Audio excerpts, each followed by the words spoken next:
எடப்பாடி பழனிசாமிக்கு மிரட்டல் விடுற போல பேசுனீங்க. எடப்பாடி பழனிசாமிக்கு மிரட்டல் விடுற மாதிரி பேசுனீங்க. ஒண்ணு பொதுச்செயலாளர் பதவி வந்து விட்டு கொடுக்கறதால வெளியே விரட்டி அடிக்கப்படுவான்னு சொல்லியிருக்கீங்க. இது அச்சுறுத்துற மாதிரி இல்லையா? எப்படி அச்சுறுத்துறீங்க? ஒன்றக்கூடிய தொண்டர்களின் உரிமையை அராஜகத்தின் மூலம் வன்முறை மூலம் பறித்துக் கொண்ட எல்லைக்கு அதுதான் ஒரே வழி. அவர் ஒன்று தானாகவே ராஜினாமா செய்யணும், இல்லாட்டி ஒன்றுகளை தொண்டர்களும் விரட்டி அடிப்பார்கள். ஆனால் இப்போ அமமுக வந்து தொகுதி பேச ஆரம்பிச்சிட்டாங்க. நம்ம பேச்சுவார்த்தை நம்ம எப்போ போகிறோம்? கூடிய விரைவில் உங்களிடம் சொல்லிவிடுதான் பேச்சுவார்த்தை தொடங்குவோம். இப்போ தேர்தல் நெருங்கிட்டு இருக்கு, நாள் நெருங்கிட்டு இருக்கு, நீங்கள் கூட்டம் நடத்திட்டு இதுன்னு ஆரம்பிச்சிருக்காங்க. இல்லை ஏற்கனவே அதிமுக வந்து பாஜக விட்டு வெளியில் வருது. 8 தேர்தல் 9 தேர்தல் தோல்வின்னு சொல்கிறீங்க. எல்லா தேர்தலுமே பாஜகவோட கூட்டணி இருந்தாங்க. இப்போ வந்து சிறுபான்மை மக்கள் ஓட்டை வாங்குறதுக்காக பாஜக விட்டு விலகியிருக்காங்க அப்படின்னு சொல்கிறாங்க. நம்ம பாஜகவுக்கு தமிழ்நாட்டுக்கு பல்வேறு குற்றச்சாட்டுகள் இருக்கிறாங்க. தமிழ்நாட்டுக்கு எதுவும் செய்யலை அப்படின்ற மாதிரி குற்றச்சாட்டு இருக்கு. ஒரு தலை சிறந்த ஆட்சியை இந்திய திருநாட்டில் நிகழ்த்தி காட்டிய பெருமை மாண்புமிகு பாரத பிரதமர் நரேந்திர மோடி அவர்களை சார்ந்தது. அதற்காகத்தான் உலகத்திலே இருக்கின்ற 200 வளர்ந்த நாடுகள் திரு நரேந்திர மோடியினுடைய நிர்வாகத் திறமையை பாராட்டி கொண்டிருக்கிறது என்பதுதான் இன்றைக்கு இருக்கிற ஒரு நிலைமை. தமிழகத்திலேயோ இந்தியாவிலோ சிறுபான்மையின பெருமக்களுக்கு எந்த நேரத்தில் எங்கும் அச்சுறுத்தல்களை, அசம்பாவிதம் நடக்கவில்லை, கொடுமைகள் நடக்கவில்லை. அவர் மீது மிகுந்த நம்பிக்கை வைத்திருக்காங்க. ஏன்னா உத்தரப்பிரதேசத்தில் கூட சிறுபான்மையின பெருமக்கள் அவர் மீது நம்பிக்கை வைத்துதான் அவரை வெற்றி வரை செய்தார்கள் என்பதுதான் வரலாறு. மோடி பேசியிருக்காரு சார். 400 தொகுதிக்கு மேல பாஜக வந்து மீண்டும் வெற்றி பெறும் சொல்லியிருக்காரு. 320 இடங்களில் பாஜக மட்டும் வெற்றி பெறும் சொல்லியிருக்காரு. 400 இடங்களில் தேசிய ஜனநாயக வெற்றி பெறும் சொல்லியிருக்காரு. எப்படி பாக்குறீங்க? இது அவருடைய கட்சியில் அவர் கொண்டிருக்கிற நம்பிக்கை, மக்கள் அவர் மீது வைத்திருக்கிற நம்பிக்கை தேசிய கட்சிகள் வந்து தமிழ்நாட்டை பொறுத்த வரைக்கும் இப்போ அதிமுகவோ திமுகவோ அந்த தலைமையில தான் வந்து கூட்டணி சந்திச்சாங்க. இப்போ வந்து அது மாறுபடுமா? இந்த தடவை பாஜக தலைமையில தான் நீங்கள் வந்து இந்த தேர்தலை பொறுத்தவரை நாடாளுமன்றத்திற்கான தேர்தல், இந்திய திருநாட்டை யார் ஆள வேண்டும் என்பதுதான் இந்த தேர்தலுடைய முடிவாக இருக்கும். இந்த நாடாளுமன்ற தேர்தலை பொறுத்தவரை இந்திய அளவில் தேசிய கட்சியாக தனிப்பான்மையில் வருகின்ற நிலைமை இன்றைக்கு இருக்கிற சூழ்நிலையை பாரதிய கட்சிக்கு மட்டுமே இருக்கிறது. இதுவரைக்கும் அதிமுக தலைமையில தான் இருந்திருக்கு. இந்த தடவை அது மாறுபடும். இல்லை, நாடாளுமன்ற தேர்தலில் தேசிய கட்சியுடைய தலைமையில், சட்டமன்ற தேர்தலில் அனைத்து இந்திய அண்ணா முன்னேற்ற தலைமையில் தேர்தல் தேசிய ஜனநாயக கூட்டணி தான் போன தேர்தலையும் இருந்தது. என்டிஏ கூட்டணி தான் இருந்தது.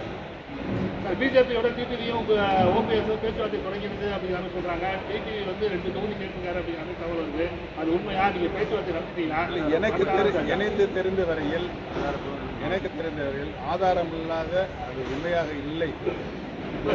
ஏற்கனவே நம்ம சசிகலா கடந்த முறை வந்திருக்கும் போது சசிகலா எப்ப சந்திக்கிறேன்னு கேட்டோம். இப்போ அண்ணாவோட நினைவு தினத்தன்னைக்கு நீங்க சசிகலாவை வந்து நேரில் சந்திச்சீங்க. அது இல்லை, அது வந்து பேரறிஞர் அண்ணா அவர்களுக்கு அஞ்சலி செலுத்திவிட்டு திரும்புகிற வழியில் மாண்புமிகு சின்னம்மா அவர்கள் உள்ளே அந்த கேம்பஸ் நுழைந்தார்கள். நாங்கள் சந்திப்போம், மரியாதை நிமிடம் சந்திப்போம். முடிச்சுக்கிறேன் நான். அந்த சந்திப்பில் எந்த அரசியல் நம்ம பேசுகிறோம். சற்று முன்னர் 64 சிறைவாசிகள் வந்து இஸ்லாமிய சிறைவாசிகளை விடுதலை செய்வதற்கு ஆளுநர் ஒப்புதல் அளித்திருக்காரு. இதுக்கு தகவல் வருது. அதை நம்ம எப்படி சார் பார்க்கலாம்? வரவேற்கிறோம். வரும் தேர்தலில் இரட்டை சின்னத்தையும் போட்டிட்டு உறுதியா சொல்றீங்க. எதன் அடிப்படையில் இவ்வளவு நம்பிக்கையா சொல்றீங்க? மக்கள் நம்பிக்கை வைத்திருக்கிறார்கள். அதிமுக பாஜக கூட்டணியிலிருந்து விலகிறதுனால வந்து உறுதியாக சொல்றீங்களான்னு கேட்குறேன். பாஜகவோட கூட்டணி இல்லைன்னு சொல்லி எடப்பாடி பழனிசாமி அறிவிச்சிருக்கனால இந்த சின்னம் நமக்கு தான் கிடைக்குங்கிற நம்பிக்கையில சொல்றீங்களான்னு கேட்குறேன்.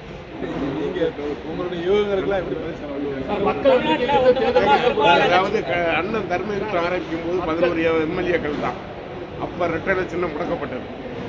இப்ப வந்து கோர்ட்ல இருக்கு, சிவில் கோர்ட்ல வழக்கு இருக்கு. வழக்கு முடியும் தர ரெட்டலை முடக்கணும்னு தேர்தல் கமிஷன் மனு கொடுத்து தேர்தல் கமிஷன் அங்கீகரிச்சா என்ன பண்ணுவீங்க? அது நடக்கலாம். அந்த நேரத்துல நம்ம வந்து எந்த சின்னத்துல சார் வந்து நிற்கும்? பிஜேபி சின்னத்துல. அந்த சூழ்நிலை வரும்போது பாத்துக்கலாம். அந்த சூழ்நிலை வரும்போது யூகங்களுக்கு அடிப்படையான கேள்விகளுக்கு நாங்கள் எப்படி பதில்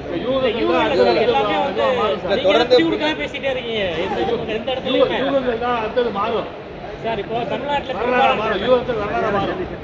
பெரும்பாலான கட்சிகள் பாஜகவுக்கு எதிர் நிலைப்பாட்டில் இருக்காங்க. நீங்க வந்து மீண்டும் மோடி வரணும்னு சொல்றீங்க. கேள்வியே கேட்கணும். எங்களுக்கு நீங்க பதில் சொல்லக்கூடாது. இல்ல அதான் முன்னாள் முதல்வர் லேடியா மோடியா, ஜெயலலிதா லேடியா மோடியான்னு கேட்டாங்க. ஆனா நீங்க வந்து மீண்டும் மோடி தான் ஆட்சிக்கு வரணும்னு சொல்றீங்க. இப்போ இது முரண்பாடா தெரியலையா? திரு நரேந்திர மோடி தான் ஆட்சிக்கு வர வேண்டும். ஏன்னா 10 ஆண்டுகளும் ஒரு சிறப்பான ஆட்சிக்கு வரணும். உங்க தலைவி, நீங்க தலைவி ஏத்துக்கிட்டவங்க நீங்க லேடியா பாஜக கூட்டணியே இல்லைன்னு சொன்னவர். என்னங்க நீங்க 10 வருஷத்துக்கு முன்னாடி அம்மா கிட்ட கேளுங்க.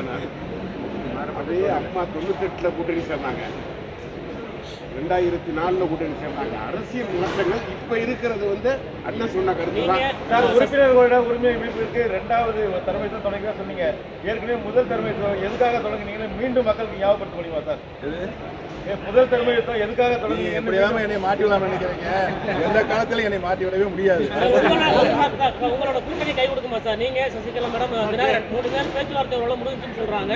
நீங்க கூட குறிப்பா தேனி மதுரை அதிமுக தொண்டர்கள் அதை விரும்புகிறாங்க. தொடர்பா நடவடிக்கை எடுக்க நம்ம வந்து திமுக அரசு குற்றம் சாட்டுறோம். 1 2 3 4 பேர் மட்டுமே கேட்கறாங்க. ஒரு வாய்ப்பு நான் கேட்ட கேள்வி கொடநாடு வழக்கு வந்து திமுக அரசு குற்றம் சாட்டுற அதே வேளையில திமுக அரசு கொடநாடு வழக்கு குற்றம் சாட்டுற அதே வேளையில முன்னாள் முதலமைச்சர் ஜெயலலிதாவிற்கு மரணம் குறித்து ஆர்வசாமி ஆணையம் வந்து அறிக்கை கொடுத்து ரொம்ப நாளாச்சு. இதுவரைக்கும் தமிழக அரசு நடவடிக்கை எடுக்கல. அதை பற்றி நம்ம என்ன சார்? நாங்கள் ஒரு இன்னொரு ஆர்ப்பாட்டத்தை நடத்தி முடிச்சுட்டு அந்த நேரத்தில் கொடநாடு கொலை கொள்ளை நடந்த மாதம் ஏப்ரல் மாதம் நாங்கள் அந்த நேரத்தில் தர்மயுத்தம் நடத்தி கொண்டிருந்தோம். ஒரு கண்டன அறிக்கையை அந்த நேரத்திலேயே அதை நாங்கள் அறிக்கையாக விட்டுள்ளோம். எடப்பாடி பழனிசாமி முதலமைச்சராக இருந்தார். முதலமைச்சர் அவர்களே விரைவாக அதை விசாரித்து உரிய தண்டனை வழங்க வேண்டும் என்று அதிலிருந்து நாங்கள் அறிக்கை விட்டோம். அதில் அந்த கேட்கல சார். ஆறுமுகசாமி ஆணையம் முன்னாள் முதலமைச்சர் ஜெயலலிதா மரணம் குறித்து அறிக்கை கொடுத்துருக்காங்க. இது வரைக்கும் தமிழக அரசு அந்த அறிக்கை தொடர்பாக எந்த விதமான நடவடிக்கை எடுக்கல. கொடநாடு குற்றச்சாட்டு அறிவியலுங்க இதை நம்ம ஏன் பேச மறுக்கிறோம்? எதில் பேசலாம்? பேசிதான் கூட மீட்டிங்கில் பேசணும்ல. கொடநாடு கொலை வழக்கில் இங்கே வந்து 3 மாதத்துக்கு நாங்கள் அண்ணன் தானங்க ஆணையமே அமைக்க சொன்னது அண்ணன் தான். இப்போ அரசு நடவடிக்கை எடுக்கல. அவங்க ஜெகதீசன் நீதியரசருடைய அறிக்கைப்படி அவங்க நடவடிக்கை எடுக்கிற அந்த அரசு தான் செய்யணும். அதை அண்ணன் சொல்லிட்டாரு. நாடாளுமன்ற தேர்தலில் பலம் வாய்ந்த ஆளுங்கட்சியாக திமுக இருக்கு. அதனை கடந்து இப்போ ஒரு பக்கம் அதிமுக அவங்க இருக்காங்க. அதை கடந்து இப்போ உங்களோட வெற்றி வாய்ப்பு எப்படி இருக்குன்னு நினைக்கிறீங்க? எந்த தேர்தலில் நாடாளுமன்ற தேர்தலில் உறுதியாக உரிமைகளில் மீட்கின்ற குழு உறுதியாக வெற்றி பெறும். ஒரே கட்சியில் பயணிச்சிங்க. கிட்டத்தட்ட 9 தேர்தல்களில் அதிமுக தோல்வி அனுப்பிக்கிறீங்க. உங்களுக்கு இருக்க ஆதங்கம் ஏன் எடப்பாடி பழனிசாமிக்கு இல்லை? அவருக்கு வந்து யாரும் எவ்வளவு சொன்னோம்ல, வெற்றி வருகிற காரணங்களை சொன்னோம்ல, கேட்கணும்ல, என்ன செய்யறது? அவற்றுக்கு ஆளு சொல்றதுக்கு ஆள் இல்லையா? அந்த அளவுக்கு கேட்கறாங்க. இல்லை அவற்றை இந்த சம்பந்தமா எடுத்து சொல்றது ஆள் இல்லையா? ஒரே கனவுலகத்திலேயே செஞ்சுட்டு இருக்காருங்க, சஞ்சரிக்கிறாரு. கனவுலகத்திலேயே செஞ்சுட்டு சார் என்ன செய்ய முடியும் சார்? அதிமுக தலைமை வந்து பிஜேபியோட கூட்டணி இல்லைன்னு அறிவிச்சிருச்சு. நாடாளுமன்ற தேர்தலுக்கு இன்னும் 90 நாள் தான் இருக்குது, 3 மாதம் தான் இருக்குது. இந்த நிலைமையில நீங்க வந்து மோடி தான் மறுபடியும் பிரதமராக வரணும்னு சொல்றீங்க. இந்த காலகட்டத்தில் சூழ்நிலை இருக்குது அந்த மாதிரி. இல்லை, இந்த காலகட்டத்தில் அதிமுக தொண்டர்கள் யாருக்கு வாக்களிக்கணும்னு சொல்றீங்க நீங்க? அதிமுக எங்க தலைமையில் இருக்க மீட்பு குழுவுடைய தொண்டர்கள், பொதுமக்கள் நரேந்திர மோடி தான் வாக்களிப்பாங்க. பிஜேபி கூட்டணியில் ஓபிஎஸ் அணி எவ்வளோ சீட்டு சாக்கிறதுக்கு கேட்கறதா? இதுங்க உங்கள்கிட்ட சொல்லிட்டாங்க கேட்போம்.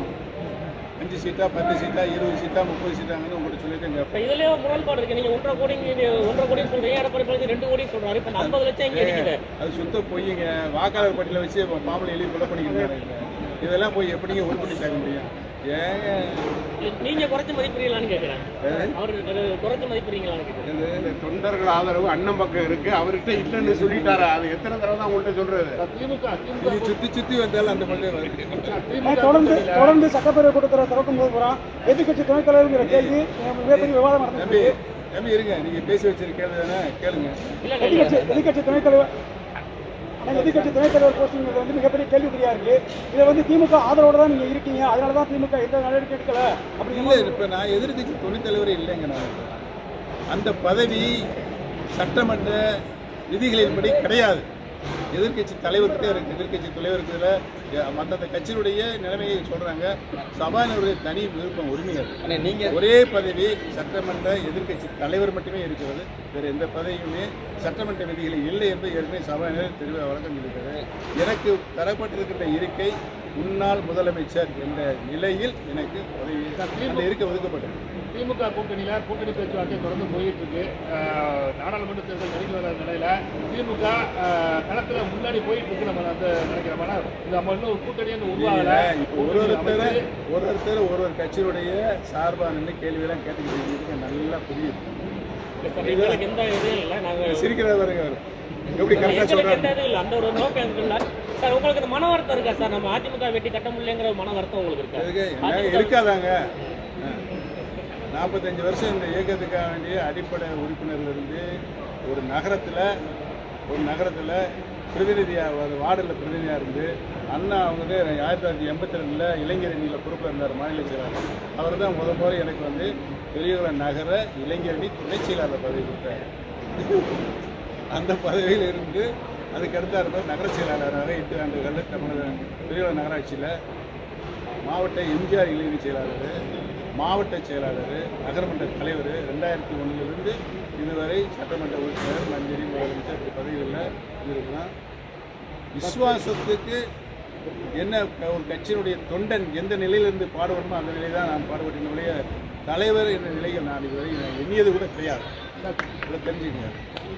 எல்லா பதவியும் மாண்புமிகு அம்மா அவர்களாக பார்த்துத்தான், அண்ணன் போன்றவர்களால் பார்த்துத்தான் எனக்கு கொடுக்கப்பட்டதை ஒழிய நானாக குறுக்கு வழியில் சென்று எந்த பதவியும் நான் வாங்கினேன். சார், திருமதி வி.கே. சசிகலா ஒரு 24ஆம் தேதி கிரகப்பிரவேச விருது கொடுக்கறதா தகவல் வந்திருக்கு. அதுக்கு நமக்கு அழைப்பு வந்திருக்கா? அழைப்பு வந்தால் நம்ம வந்து கிரகப்பிரவேச விருதுக்கு போகிறதுக்கான வாய்ப்பு இருக்கும். எப்படியாவது ஒரு சிக்கலான கேள்வி கேட்டு எப்படியாவது மாற்றிக்க மாட்டேன். அதுதான் உங்களுடைய நோக்கம். அழைப்பு இருந்து வரவில்லை. அழைப்பு வந்தால் செல்லுவேன். எதா இருக்கா? சும்மா கேளுங்க. பரவாயில்ல கேளுங்க. தனியாக வந்து பதில் இல்லை சார்.